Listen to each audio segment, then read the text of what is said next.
Good morning. My name is Sylvie and your name is YouTube. So, something, no, not, hang on. That makes it sound weird. Something didn't happen to me. I have begun reading books for pleasure. Which if someone said that to me 5 years ago, I would be like, you're dumb. Because I have hated reading pretty much my whole life. The only books I've ever read for pleasure were the Twilight Saga. Until recently. This was actually back when I was visiting Piper, so several videos ago now, but we went to a little bookshop, and it was around my birthday, so they had a little Halloween setup. And, oh, no, sorry, spoiler. This was on the Halloween display. And I was like, I feel like I've heard of this book. I'll just pick it up and try it. I read like the first 2 pages in the shop and I was like, this book rules. I'm buying this. So I bought it and I finished it like within a week or so. It's really short. It's like 200 something pages. This book changed my life because now I kind of like reading.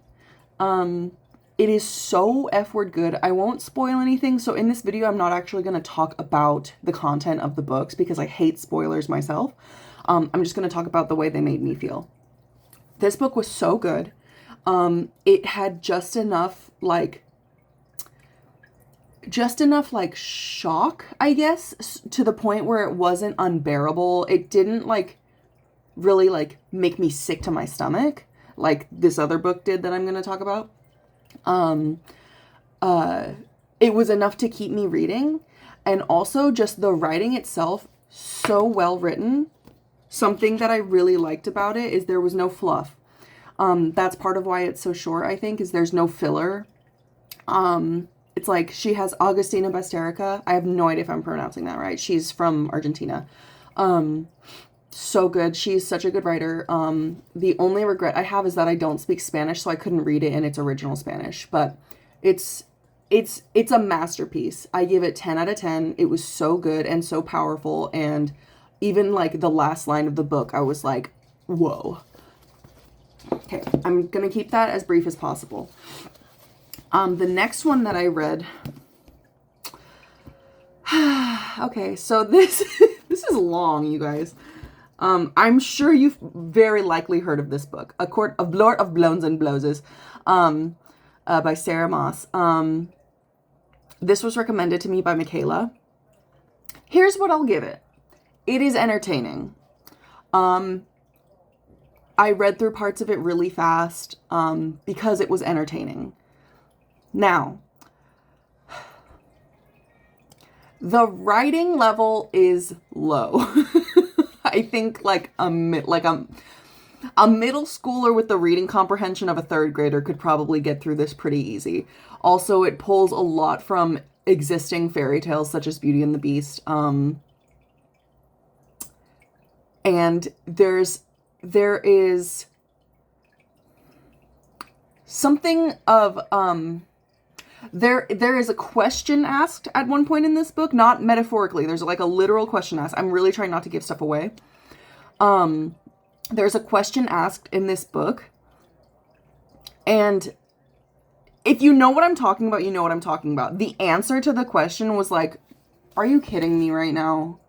I was like, come on, we can do a little better than that. We can be a little more creative than that. So frustrating, but fun if you like romantic fantasy, which I do. Michaela says I have to read the second one because I think a lot of people say the second one is the best. I don't know. I would probably, okay, so I gave Tender is the Flesh 10 out of 10.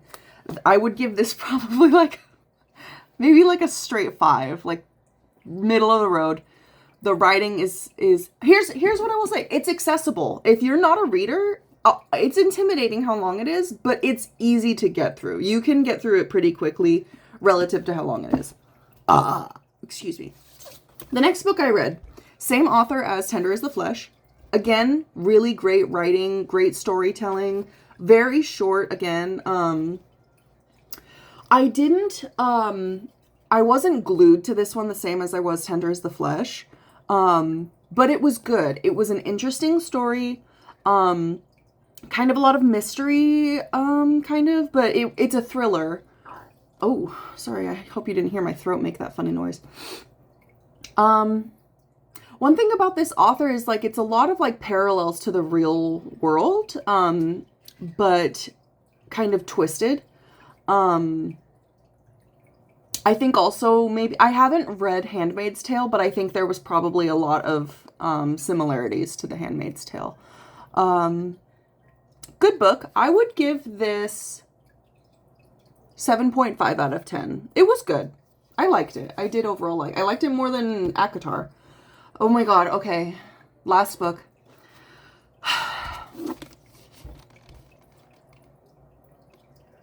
This book, not terribly long. It is like 200 and some change pages. This book made me physically ill. And it's, again, if you told me a couple of years ago that a book could evoke such emotion, I would be like, that is the dumbest thing I've ever heard. It's literally like words on a page. Why would it make me feel any type of way? It is so disturbing and disgusting. Disgusting. Like, there were scenes in it. Okay, so for the second half of the book, my tummy was clenched the whole time because it was so gnarly. That's a great word for this book, is gnarly, depraved, disturbing. I read it in practically one day because I couldn't put it down. The story itself really wasn't anything particularly special. So it tells two stories within the story that the main character reads and kind of connects with. Those are what disturbed me most, I think.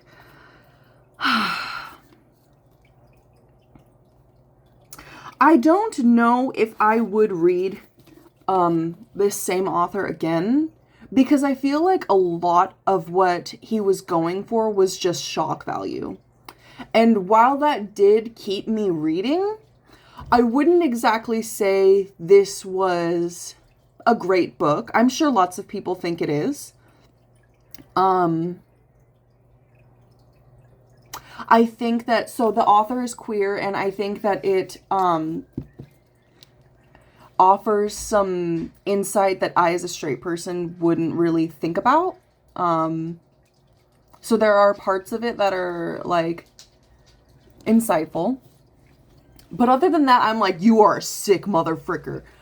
This author, disturbed. Okay. I would give this book